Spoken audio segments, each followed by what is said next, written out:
Good morning, students. In last video, we have discussed about different laws of chemical combination. But what I want to ask from you, do you know what is the formula of ethane?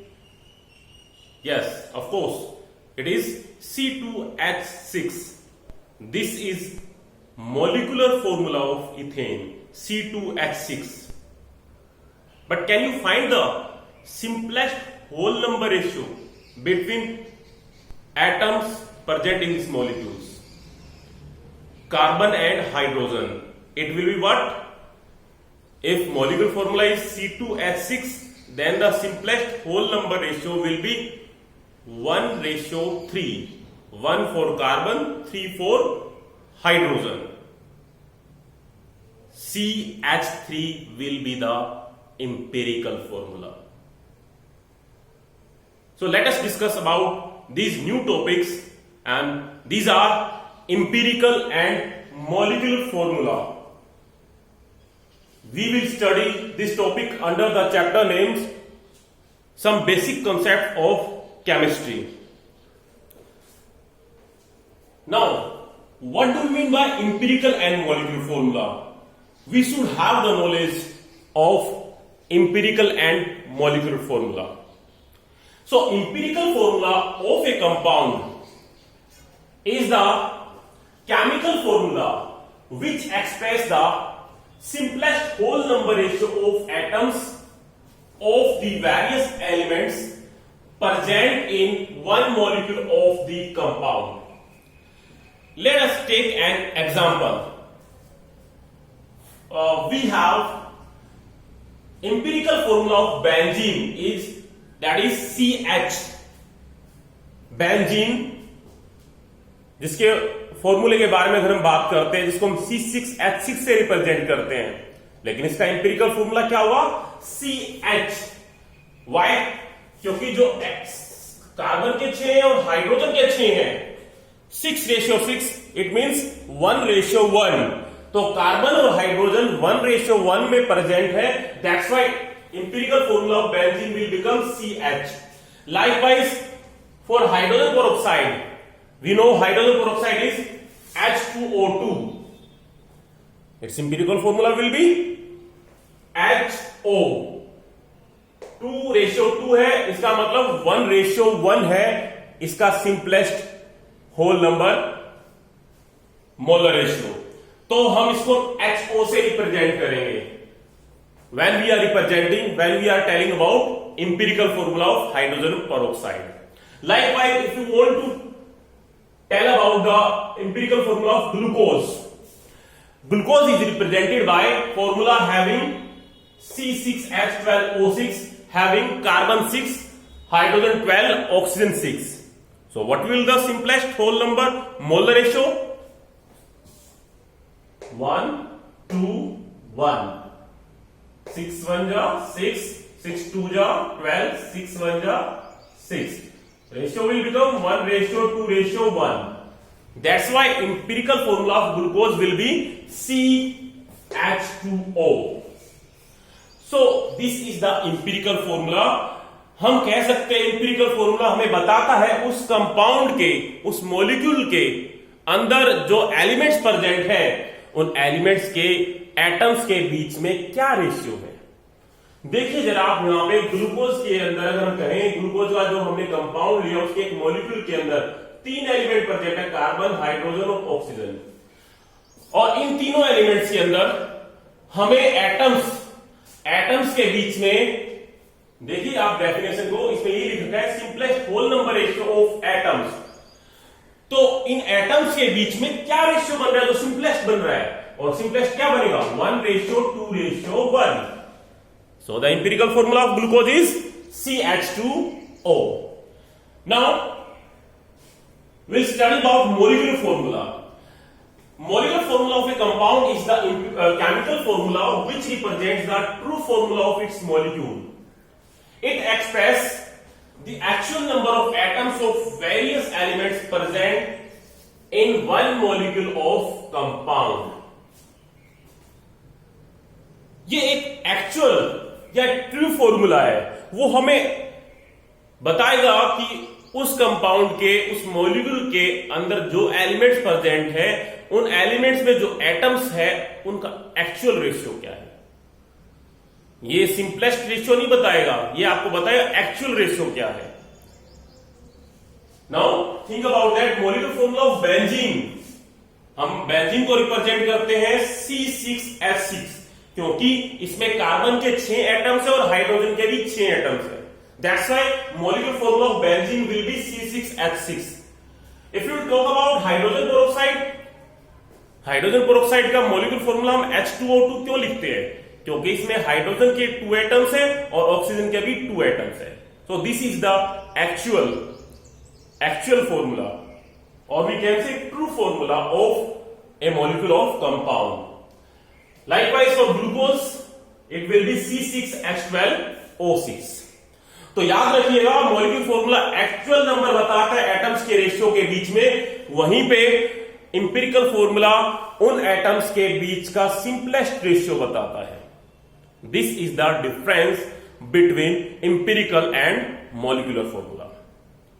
Now what is the relationship, what is the relation between empirical and molecular formula? So this is our next सब topic, relation between empirical and molecular formula. If we talk about the relationship or relation between empirical and molecular formula, we will have relation as in a molecular formula will be equal to n into empirical formula. Molecular formula is equal to n into empirical formula. Now what is n? N is any integer which may be 1, 2, 3 extra.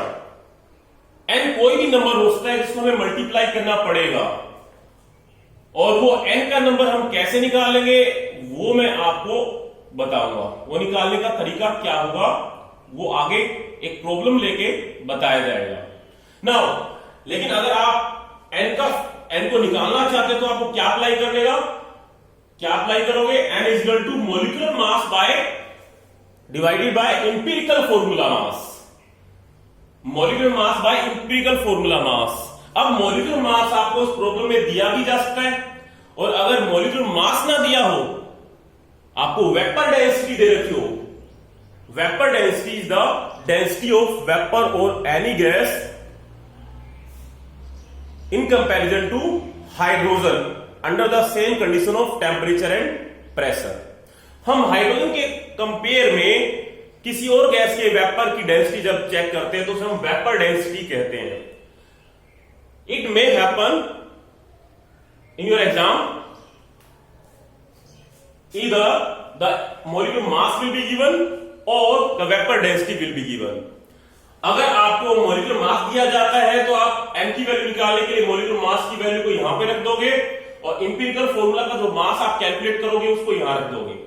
लेकिन अगर molecular mass ना दिया गया हो तो आप क्या करोगे? अगर आपको वेपर डेंसिटी दे रखी है तो उसको आप 2 से मल्टीप्लाई कर दीजिएगा, वो आपका मॉलिक्यूलर मास आ जाएगा। Let us take a problem.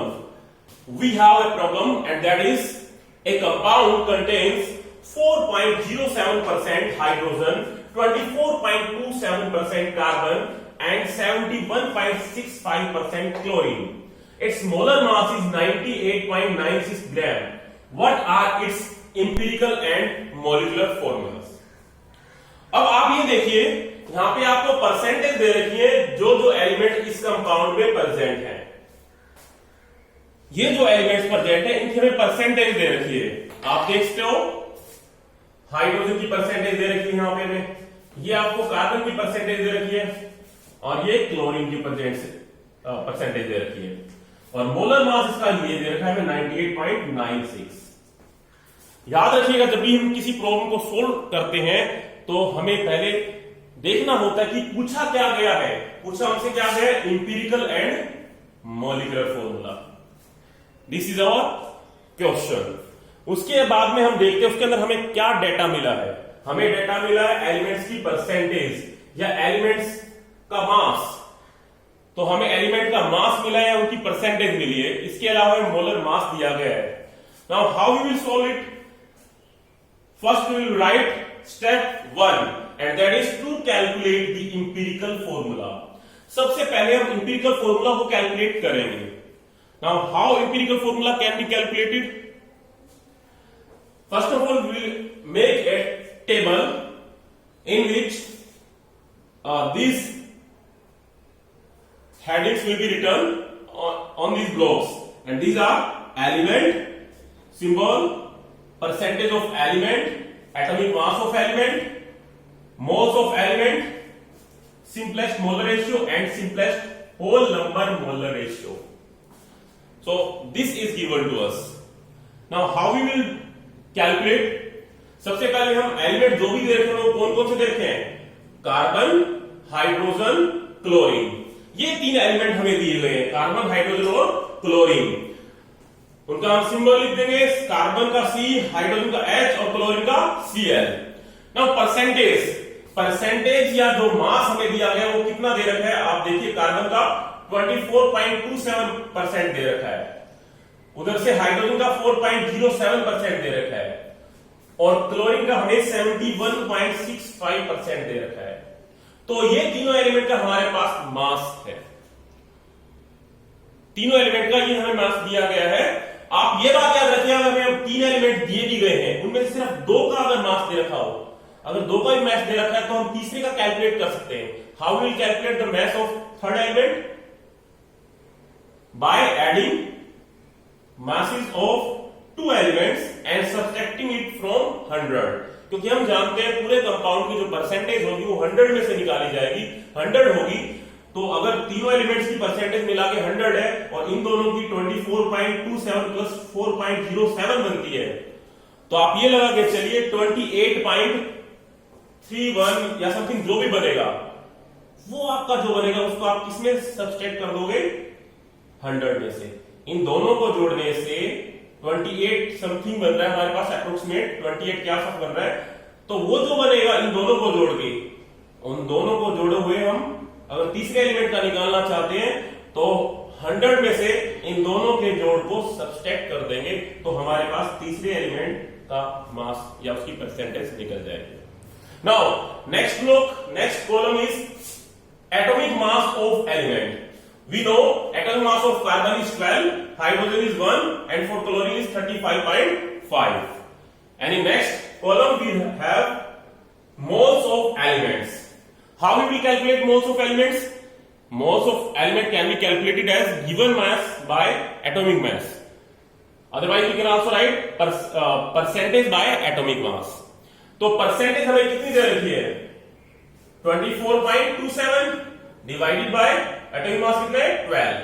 So we will have moles of element 2.024 carbon. Likewise for hydrogen it will be 4.07, which is the given percentage for hydrogen divided by atomic mass of hydrogen, and that is 1. So 4.07 divided by 1 will become equal to 4.07. So 4.07 is the number of moles of hydrogen. Now third element is chlorine.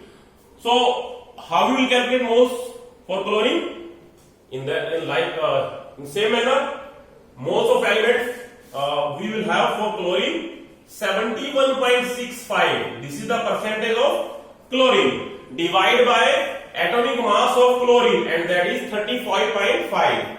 71.65 divided by 35.5 is equal to 2.02. So 2.02 is the number of moles for chlorine.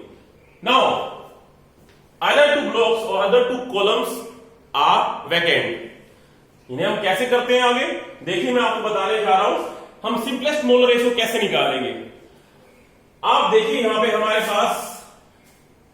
हमारे पास moles आ चुके हैं, और ये moles आने के बाद में हम सिंपलेस्ट मोलर रेशियो कैसे कैलकुलेट करेंगे?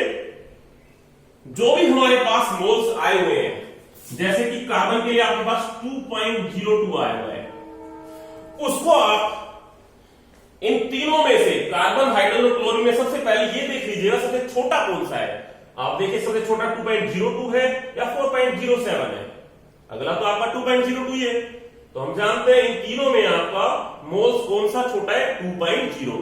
तो छोटे वाले से इन तीनों को हम डिवाइड कर देंगे। इसका मतलब 2.02 से ही हम इसको डिवाइड करेंगे and it will be 1। Likewise 4.07 will be divided by 2.07 and it will equal to 2, and 2.02 again it will be divided by 2.02 and it will be 1. So we have simplest molar ratio for carbon, hydrogen and chlorine, and that is 1 for carbon, 2 for hydrogen and 1 for chlorine. This is the simplest molar ratio.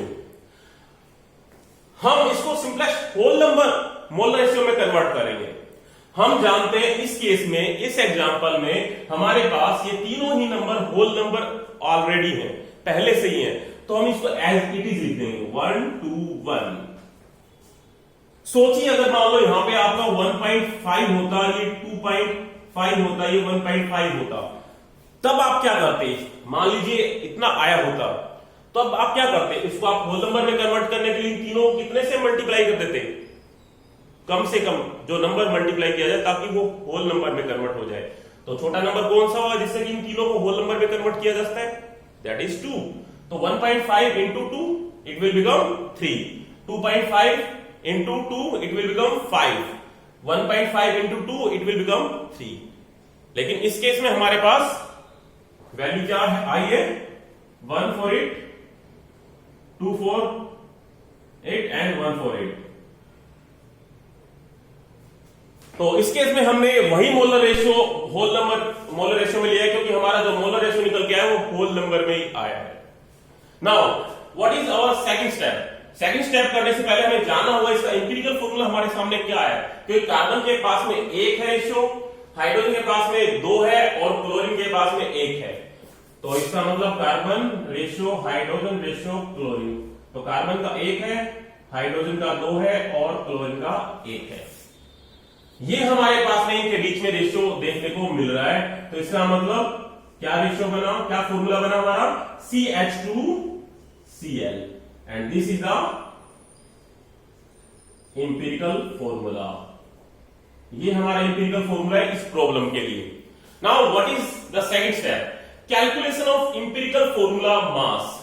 Empirical formula mass calculate करना होगा। Empirical formula mass हम कैसे calculate करेंगे? We know empirical formula is CH2Cl। हम जानते हैं empirical formula कितना है हमारा, क्या है? CH2Cl। so empirical formula mass will be equal to CH2Cl। आप इन सभी का मास ले लीजिए और सबको जोड़ लीजिएगा। कार्बन का कितना मास है? दैट इज 12 प्लस एक हाइड्रोजन एटम का 1 और 2 दे रखे हैं तो हम इसे 2 से मल्टीप्लाई कर देंगे, प्लस क्लोरीन का 35.5। तो टोटल हमारा इंपिरिकल फॉर्मूला मास जो बनेगा इस CH2Cl का, empirical formula mass of CH2Cl, it will be equal to what? 12 plus 2 14 plus 35.5 it will be 49.5. So this is our empirical formula mass of CH2Cl. Now next step 3. Now we want to calculate value of N. As I told you, N can be calculated by applying this formula, and that is what? Molecular mass divided by empirical formula mass. And molecular mass is given to us already, and that is 98.96. 98.96. And empirical formula mass we have calculated already, that is 49.5 gram. So right here 49.5. By dividing 98.96 by 49.5 we will have 2. So n is equal to 2। तो हमने third step से n की value calculate कर लिया, जो कि हमारे सामने 2 आई है। मैंने आपको ये बात भी बताई, अगर मोलर मास हमें दे ना रखा हो, मॉलिक्यूलर मास ना दे रखा हो, 98.96 ना दे रखा होता, मान लीजिए यहां पे आपको वेपर डेंसिटी दे रखी होती और वो आपकी 49.5 होती, तो मॉलिक्यूलर मास कैसे कैलकुलेट करते हैं? Molecular mass is equal to 2 into vapour density, 2 से मल्टीप्लाई कर देते हैं हम 49.5 को, तो आपका मॉलिक्यूलर मास 98.96 बन जाता। तो हो सकता है ये दिया जाए और ये ना भी दिया जाए, तो वेपर डेंसिटी दी जाती है, तो उस वेपर डेंसिटी को 2 से मल्टीप्लाई हम कर देंगे, वो हमारे पास मॉलिक्यूलर मास आ जाएगा। तो यहां से हमारे पास n की वैल्यू आ गई है। Now last step, that is calculation of molecular formula. हम मॉलिक्यूलर फॉर्मूला को डिराइव कैसे करेंगे, यहां से निकालेंगे कैसे? देखिए, अगर हम कहें मॉलिक्यूलर फॉर्मूला है वो किसके बराबर होता है, आपको बताया स्टार्टिंग में, n into empirical formula. So molecular formula is equal to n into empirical formula. n is what? n की वैल्यू हमने कितनी निकाल ली है? That is 2। n की वैल्यू हमने यहां से फाइंड आउट कर ली, दैट इज 2। तो n की वैल्यू हमारे पास 2 आ चुके हैं, उसको हम यहां पे रख देंगे, और इंपेरिकल फॉर्मूला हमारे पास कितना है? CH2Cl। ये हमारा इंपेरिकल फॉर्मूला था। तो इस इंपेरिकल फॉर्मूला को हमें 2 से मल्टीप्लाई कर देना है यहां पे, तो हमारे पास मॉलिक्यूलर फॉर्मूला आ जाएगा, and that will be what? 2 से मल्टीप्लाई करेंगे कार्बन को, 2 से मल्टीप्लाई करेंगे हाइड्रोजन को और क्लोरीन को, it will become C2H4 and Cl2, C2H4Cl2. So this is our molecular formula. So we have empirical formula is CH2Cl and molecular formula is C2H4Cl2. So this is all about this topic, empirical and molecular formula. You can do other problems based on this topic. Students, keep learning, because this is the real time, this is the, we can say, real time to search, to discover your capabilities. Feed your brain with good thoughts and positive thoughts, and keep always learning good habits. Thank you.